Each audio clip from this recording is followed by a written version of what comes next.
All right, the Heady Perspective. We're here with Mikey Thatcher of Chief Big Cloud Glass Studios. How you doing today? I'm doing great. So, can we just dive a little bit into your background? Can you tell us how you actually got into glass blowing? Uh, I kind of got into it because my dad would take me and my brother out digging for antique bottles, right? And so I always collected glass. And so in high school, me and all my buddies getting stoned all the time, that kind of led into making pipes. But when I graduated, I had a friend of mine that found an apprenticeship for blowing glass. And we both took that same apprenticeship. And it lasted like a year and a half.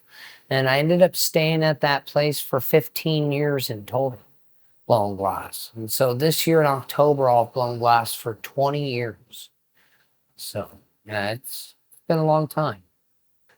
So, did you always knew glass blowing was going to be something you were into because you used to look for antique glass with your dad, or It was the passion was always there for glass, I guess, and then art, you know. And so I guess glass blowing was the next best thing for me to go and do fresh out of high school, and I just stuck with it. and how long did you like what are the process? So you apprenticed. Is there like a graduation ceremony? Like how do you know when you can call yourself officially glass blower? Basically, when you could make everything that anybody else in the shop could make, that's when you kind of had officially had got to that point where you realized you could make it. You could shape anything, get your sizes down right, your colors, how to pull stringer and stuff, and how to do all your prep work. Once you could do that and you learned how to shape things the way you wanted to shape it, then you could call yourself a glass blower. That and it's making art. You can do production all day, but until you start making art heady pieces, you're kind of just a production worker. It takes that artistic ability to make it, and even production takes an artistic ability. Did you so you never got into any other type of glass making outside of like bongs and pipes and stuff like that? Um,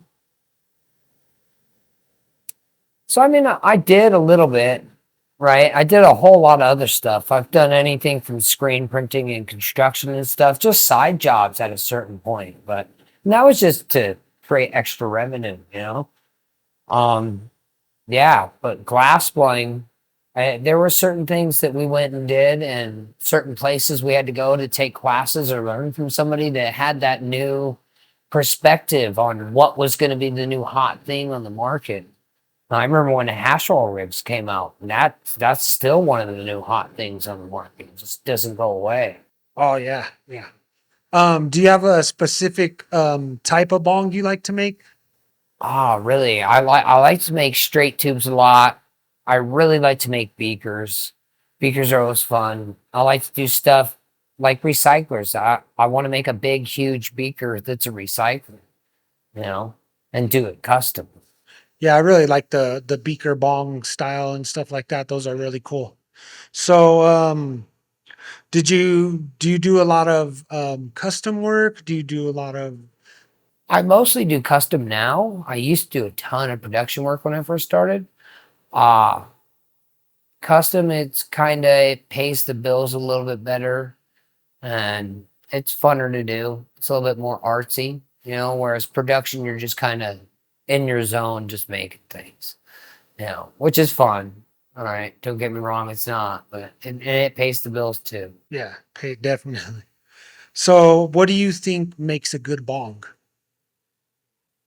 Like what elements should be incorporated that It has to function right. You have to feel like you're getting that good hit. If you don't feel like you're getting that good hit or it's not chugging right and you need more water, something's wrong with it. It wasn't either designed right or somebody just didn't put that time and effort into making it correctly. yeah, yeah, I know what you mean. Chinese glass seems to be like very prevalent these days, and a lot of people don't understand um, custom artists like you and all Yeah. the time and effort that goes into making a custom piece. Which leads to my next question. So, I always hear frequently from people saying a bong's a bong's a bong. How do you feel about that? A bong is not a bong. A bong. If if a bong was a bong, then everybody would just have the same bong, right? The reason why we have so many different shapes and things is because everybody wants that different piece. They want it to hit or function different or look cool or what kind of art it was. So yeah, a bong is definitely not a bong. It's everybody has their own unique flavor of what color they wanted it to be and what shape they wanted it to be and how big. Is it 18 mil? Is it a 14 mil? How big is your bowl? Uh, yeah, there's a lot of differences in every bong. So yeah, no, bong is not just a bong. Yeah, I agree. So, you've been making the competition tubes for Bong-A-Thon for the last 3 years, right? Yep, yep. Can you tell us what that's like? Oh man, it is a ton of work. It's a lot of thinking and prepping out things and getting everything to be correct and making sure that every bong is going to smoke just right. And they all have to be similar or almost exactly in size. We try to make all the artwork placed in the exact same area on every comp tube. So only those comp tubes have it just exactly the same. So those things it gets really custom and it gets down to a point where it's functionable and it has to function just right. These guys are smoking a quarter a pot as fast as they can. Yeah, that thing better smoke good, and it better not have anything fucked up about it. So yeah, it's a ton of work, a lot of effort, and a lot of focus. Uh, how early before the event do you start making the comp I'd bongs? probably start making the comp bongs at least 4 or 5 months ahead of time, at least. So it, What's that process like? it's working long, long hours, lots of heat, sweating a lot, making everything try to be exactly the same, lots of measuring and cutting, and there's a lot to it. So when it comes down to it, it's work for several months to make sure that we have enough bongs for every person that wants to join the competition. How does the process begin? Do you like sketch out something? Do you just start freehanding it and see where it takes Some you? sometimes I sketch things out, and sometimes I just kind of go off freestyling it and going to work. Sometimes I'll just make 2 or 3 things and I'll shoot a photo of those things over to the committee and stuff, and we'll let them take it from there. And then I'll get ideas back from them, or I'll go around and I'll get ideas from a lot of the older smokers. I gotta see what they want, what they like best, what they thought was the best bong over certain years. And I'll take ideas from all these different years and I'll try to put them together to make the new bong for this year. Or we'll try to match the artwork some years. Yeah, yeah. You had mentioned that you have some people that kind of apprentice under you. Yeah, How does that going? that's actually going pretty good. I have this guy, Scooter Glass, right now, and he's doing it awesome. He's making all these new pieces. I'm going to have him making all kinds of new artwork and new products and stuff. So keep your eyes out there for Scooter Glass, guys. He's going to be one of the new up and coming guys coming around. Yeah, So, definitely. and we're going to make sure that he's a badass. We're going to make sure everything you guys get is going to be spot on, exactly how people want it to be. And it's going to function just right. And you're not just a solo, you're not just a one man band. You have a partner in crime, right? Yeah, I have several. And my biggest partner in crime would be my wife, and she does literally all my fire glaze locally.